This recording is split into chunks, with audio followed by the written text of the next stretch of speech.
지금은 성경 봉독 시간입니다. 오늘 말씀은 누가복음 1장 8절에서 17절입니다.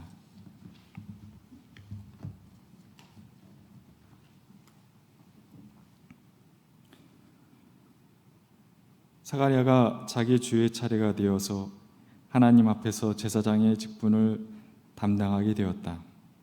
어느 날 제사직의 관리에 따라 제비를 뽑았는데 그가 주님의 성소에 들어가 분향하는 일을 맡게 되었다. 그가 분향하는 동안에 온 백성은 다 밖에서 기도하고 있었다. 그때 주님의 천사가 사가랴에게 나타나서 분향하는 제단 오른쪽에 섰다. 그는 천사를 보고 놀라서 두려움에 사로잡혔다. 천사가 그에게 말하였다. 사가랴야, 두려워하지 말아라. 내 간구를 주님께서 들어주셨다. 내 아내 엘리사벳이 너에게 아들을 낳아줄 것이니 그 이름을 요한이라고 하여라. 그 아들은 내게 기쁨과 즐거움이 되고 많은 사람이 그의 출생을 기뻐할 것이다. 그는 주님께서 보시기에 큰 인물이 될 것이다. 그는 포도주와 독한 술을 입에 대지 않을 것이요 어머니 뱃속에 있을 때부터 성령을 충만하게 받을 것이며 이스라엘 자손 가운데서 많은 사람을 그들의 주 하나님께로 돌아오게 할 것이다. 그는 또한 엘리야의 심령과 능력을 가지고 주님보다 앞서 와서 부모의 마음을 자녀에게로 돌아오게 하고 거역하는 자들을 의인의 지혜의 길로 돌아서게 해서 주님을 맞이할 준비가 된 백성을 마련할 것이다. 이는 하나님의 말씀입니다. 참 좋으신 주님의 은총과 평강이 우리 가운데 함께 하시길 빕니다. 금방 찬양을 해준 이왕섭 권사님은 고등학교 수학 선생님인데 이번에 수학 능력 시험을 본 제자들을 생각하면서 시험을 잘 보지 못했던 주님의 은총이 그들을 감싸 안아주기를 소망하면서 그런 간곡한 마음을 담아서 하나님 앞에 찬양을 바쳤습니다. 모든 사람들이 이 찬양 그대로 여러분 마음속에 위안과 평강이 넘치기를 소망합니다.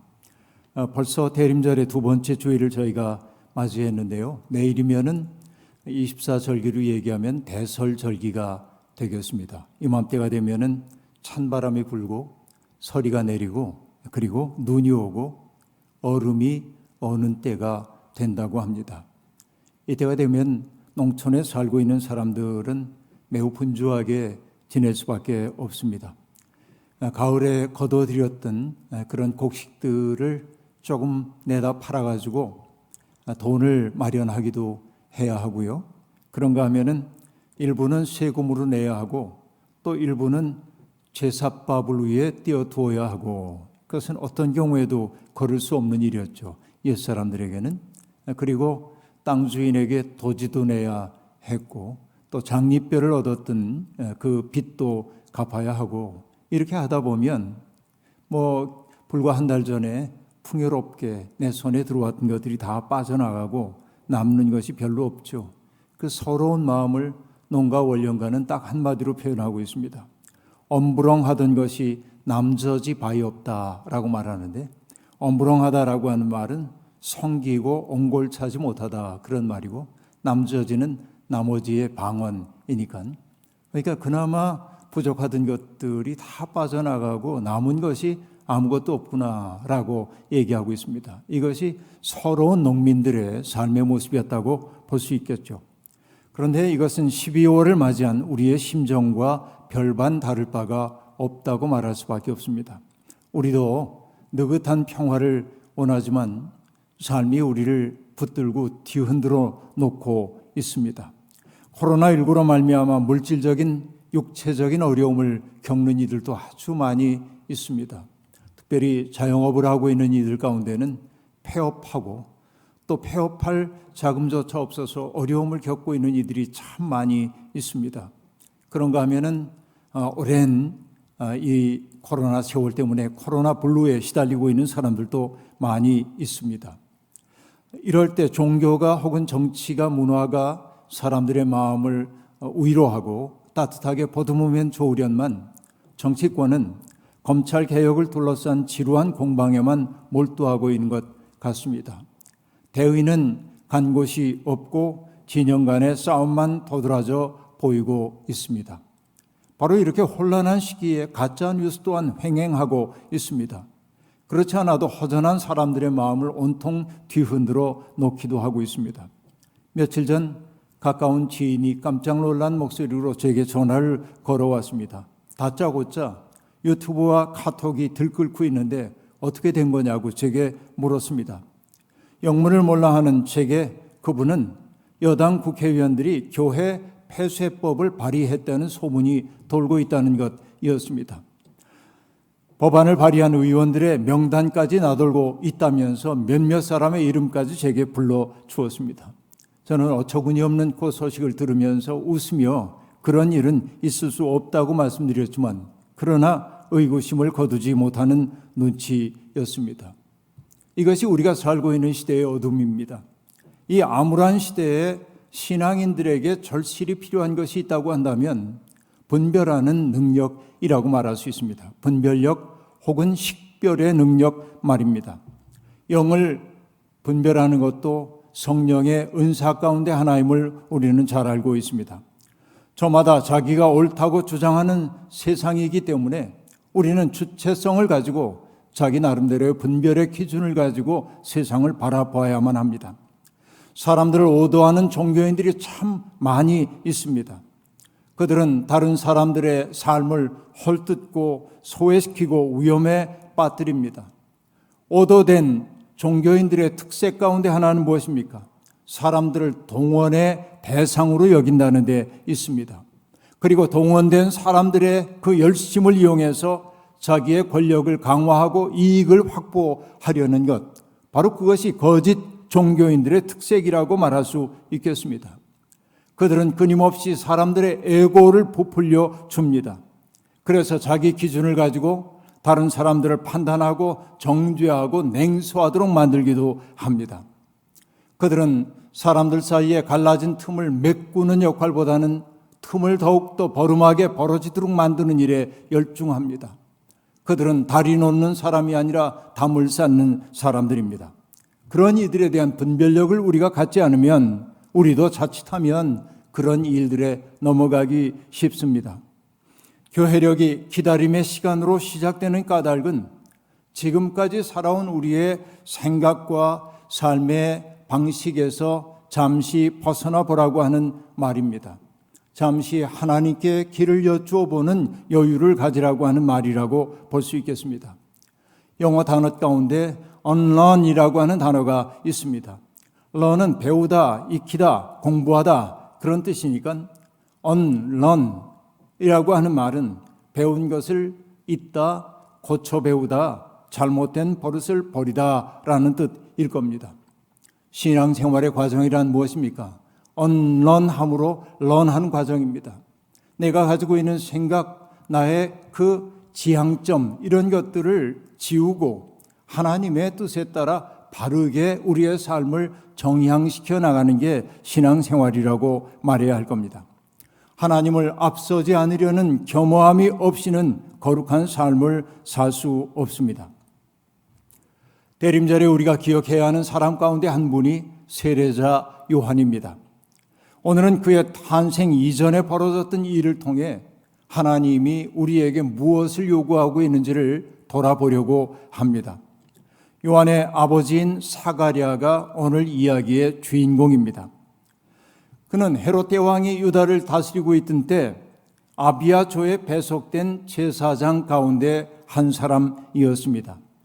이스라엘의 성전 체제는 제사장들이 아주 많았기 때문에 그들을 24개조로 분류를 했고 24조의 사람들이 각각 2조씩 제사장의 직무를 수행하도록 일을 맡기고 있었습니다.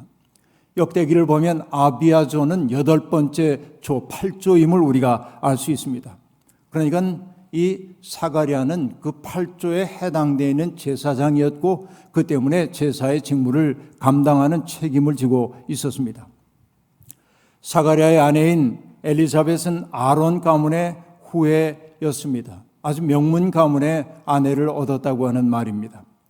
어느 시대나 마찬가지이지만 종교인들은 하나님의 아름다우심을 삶으로 입증할 책임이 있습니다. 그들은 하나님이 어떤 분인지를 가르쳐야 하는 사람이기도 하지만 자신의 삶을 통하여 하나님을 가리켜 보이기도 하는 존재여야 합니다.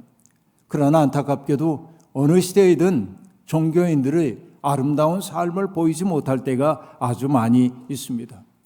아름다움을 드러내기는커녕 오히려 하나님의 영광을 가리는 일이 비일비재합니다.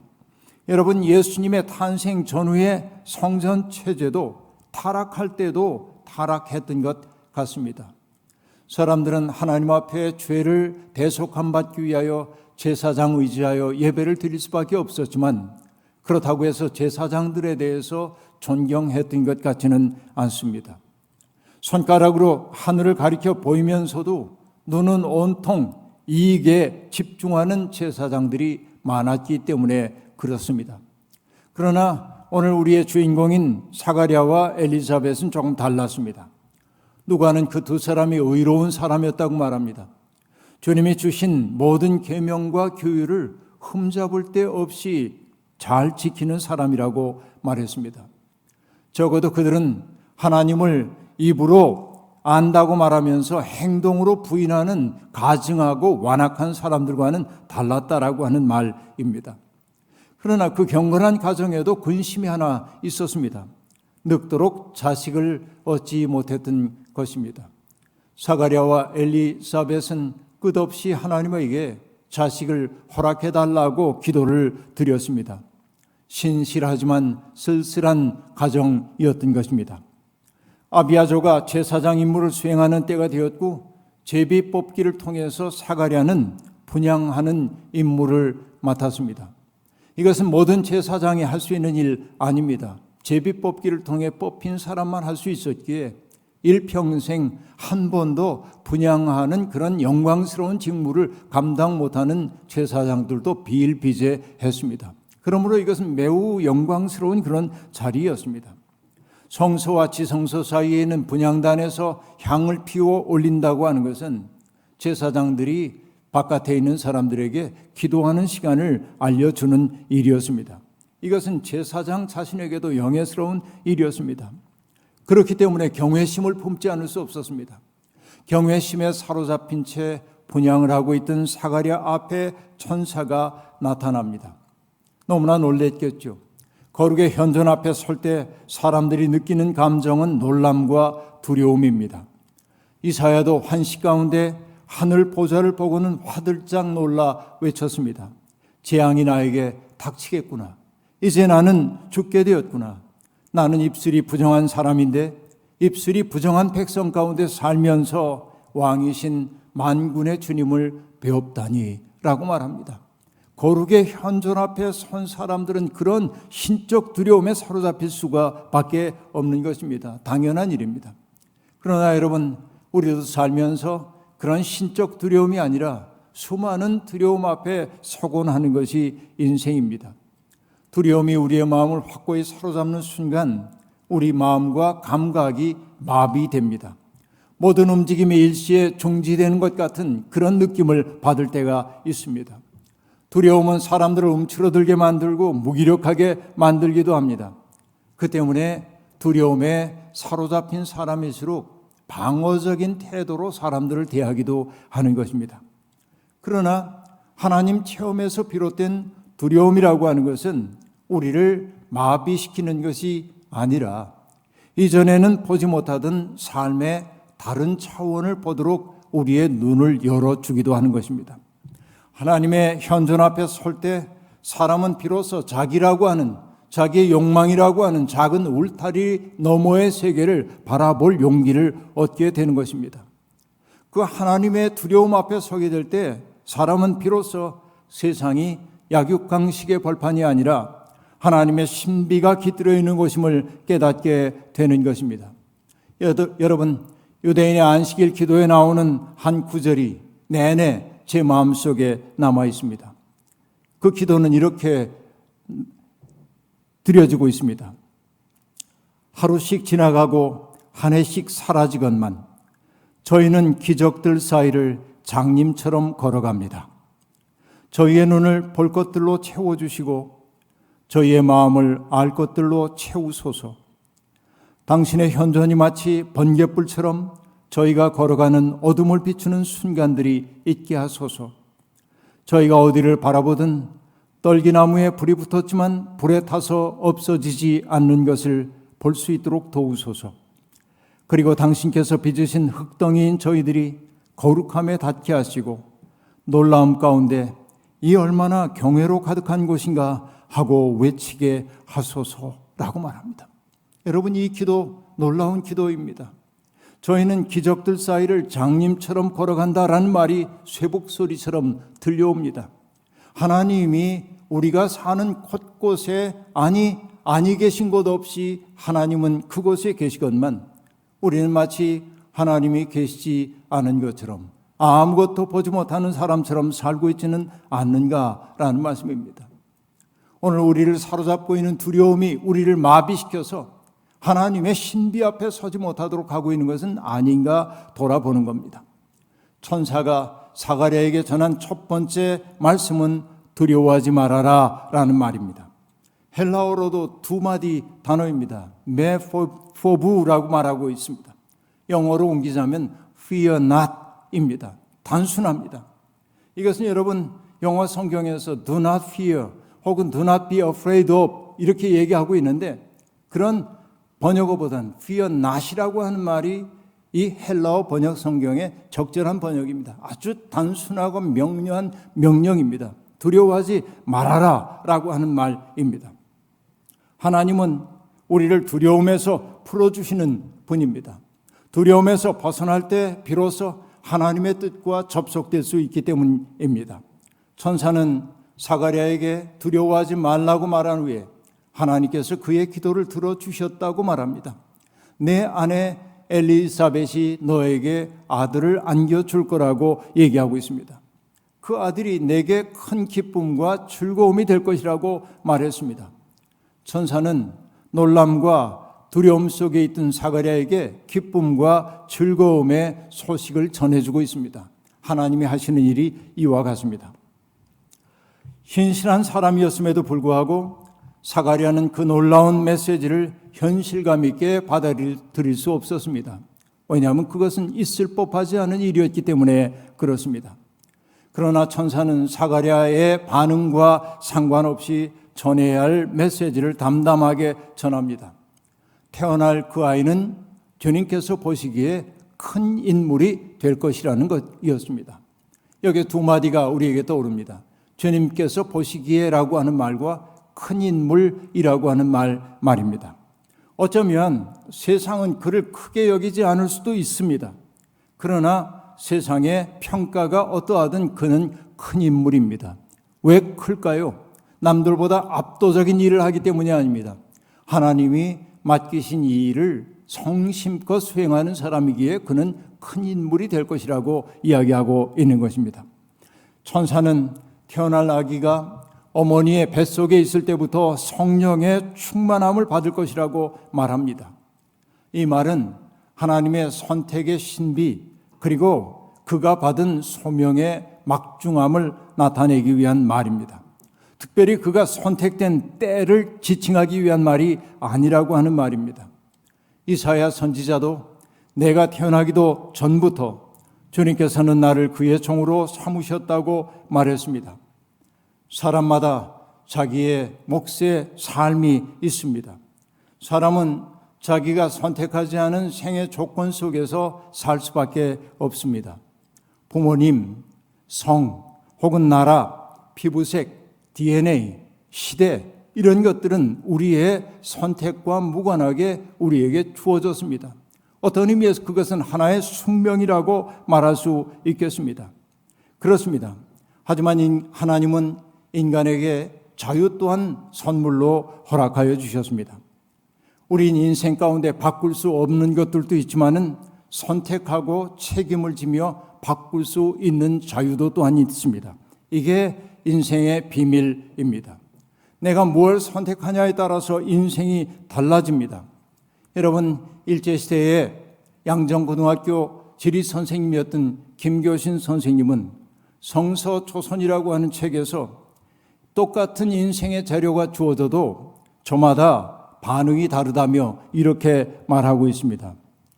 불탄 진지 한 공기라도 감사로서 받아서 집사람들까지 위로하는 이 있고, 탄내난다 뿌리치고 온종일 분노로서 주위에 독주는 사람이 있다. 여러분, 탄밥이 지금 내 앞에 주어졌는데 그것도 감사로 받아가지고 집사람들을 위로하는 사람들이 있는가 하면, 탄내가 난다 해서 뿌리치고 온종일 화를 내가지고 주위를 지옥으로 만드는 사람도 있다는 겁니다. 상황은 똑같지만 반응이 달라요. 그리고 이렇게 말합니다. 감사할 자료에 포위되어 있어도 감사를 발견 못해 마르는 생명이 있고, 눈물의 사막 같은 골짜기에서라도 수시로 도초의 샘과 계류, 시냇물이죠. 계류와 화초를 발견하는 눈이 있다, 신경이 있다, 그렇게 말합니다. 감사할 조건이 그렇게 많은데도, 그러나 감사를 발견하지 못해서 바짝바짝 말라가는 사람이 있는가 하면, 눈물의 골짜기를 거닐면서도 그 속에서 샘과 시냇물과 꽃들을 발견하는 눈도 있다는 겁니다. 반응의 문제입니다. 여러분, 하나님 보시기에 큰 사람이란 결국 자기 몫의 생을 한껏 살아내는 사람을 일컫는 말입니다. 내게 주어져 있는 숙명적 조건들을 투덜거리고 원망하는 사람 아니라 그 속에서 하나님이 주신 가능성을 가지고 하나님의 뜻을 살아내는 사람이 하나님 보시기에 큰 사람인 것입니다. 태어날 그 아기는 엘리야의 심령과 능력을 품고 메시아 오실 길을 닦을 거라고 천사는 말하고 있습니다. 그는 메시아가 아닙니다. 우리가 복음서를 통해 보는 세례자 요한은 철저히 자기의 한계를 알고 자기의 분수를 지킬 줄 아는 사람이었습니다. 그는 길을 닦는 사람이었고 밭을 갈아 파종을 준비하는 사람이었습니다. 그리고 그리스도를 가리켜 보이는 표지판이었습니다. 누가는 그의 소명을 두 가지로 나누어 설명합니다. 첫째, 그는 이스라엘 가운데 많은 사람을 그들의 주 하나님께로 돌아오게 할 것입니다. 거의 모든 예언자들이 하나님을 등지고 우상을 따라간 백성들에게 하나님께 돌아오라고 외쳤습니다. 세례 요한도 똑같이 하나님의 백성들이 하나님께로 돌아오도록 만드는 역할을 감당해야 했습니다. 호세아도 이렇게 말하죠. 이제 우리 주님께로 돌아가자. 주님께서 우리를 찢으셨으나 다시 싸매어 주시고 우리에게 상처를 내셨으나 다시 아물게 하신다. 여러분, 하나님께로 돌아옴의 징표는 무엇일까요? 무엇이 하나님께로 돌아옴의 징표일까요? 그것은 하나님을 경외하는 삶일 겁니다. 하나님을 경외하는 삶은 어떤 것일까요? 그것은 다른 사람들을 아끼고 존중하는 태도입니다. 우리가 정말 하나님께로 돌아온 사람이라면 우리는 제 욕심대로 살 수가 없습니다. 다른 이를 배려하며 살 수밖에 없습니다. 다른 이를 위해 좋은 것을 남겨놓을 줄 아는 삶을 살 수밖에 없습니다. 바로 이것이 하나님께로 돌아옴입니다. 하나님께로 돌아왔다고 말하면서 여전히 자기에게 사로잡힌 사람은 아직도 돌아오지 못한 사람이라고 말해야 할 겁니다. 세례자 요한은 바로 그렇게 사람들을 하나님께로 돌아오도록 만드는, 다시 말하면 사람들이 서로를 존중하고 배려하고 아껴주며 사는 그런 세상 만들기 위해 자신의 온 생을 바쳤다고 하는 말입니다. 둘째, 그의 소명 두 번째는 무엇입니까? 주님보다 앞서 와서 부모의 마음을 자녀에게로 돌아오게 하고 거역하는 자들을 의인의 지혜의 길로 돌아서게 해서 주님을 맞이할 준비가 된 백성을 마련하는 것이었습니다.